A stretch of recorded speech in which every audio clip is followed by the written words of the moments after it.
Guys, তো চলে এসেছি আজকে একটা সানডে মিনি ব্লগ নিয়ে। তো হ্যাপি সানডে সবাইকে। তো আমাদের বাড়িতে আজকে হচ্ছিল চিকেন রান্না, তো এটা মা রান্না করছিল, তো তোমাদের সাথে ভাবলাম একটু শেয়ার করি।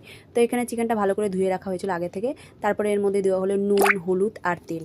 আর এখানে দেওয়া হলো মানে পেস্ট করা মশলা দেওয়া হয়েছিল, রসুন, আদা, পেঁয়াজ। তারপরে দেওয়া হলো হচ্ছে জিরের গুঁড়ো, লঙ্কার গুঁড়ো আর মিট মশলা। এটাকে ভালো করে মেখে নিলাম। মেখে নেওয়ার পরে 5 মিনিট মতো রাখা হলো। তারপরে দেখো মা এখানটাতে হচ্ছে তেল দিয়েছে, তেলের মধ্যে ফোড়নে দিয়েছে তেজপাতা, জিরা, লঙ্কা আর রসুন। ওটা হালকা একটু ফোড়ন হয়ে গেলো, তারপরে দিয়ে দিল চিকেনটা। তো চিকেনটা এখন ভালো করে কষিয়ে নেবে। তো এখানে হচ্ছে টমেটো কেটে দিয়ে দিচ্ছে, টমেটোকেও ভালো করে একটু মানে কষে নিচ্ছে টমেটো দিয়ে, তাহলে টেস্ট লাগে খেতে। আর তারপরে এখানে অ্যাড করলো হচ্ছে মিট মশলার গুঁড়ো। মিট মশলার গুঁড়ো দিয়ে এখন ভালো করে কষিয়ে নিল। দেখো কষানো হয়ে গেছে। এরপর দিয়ে দিল হচ্ছে গরম জল ঢেলে। তো গরম জল ধোয়ার পরে দেখো ঝোলটা আর কি হয়েই আসছে আর কি। তো মাকে বললাম একটু দাও, আমি টেস্ট করি। তো এখানে মা আমাকে দিল।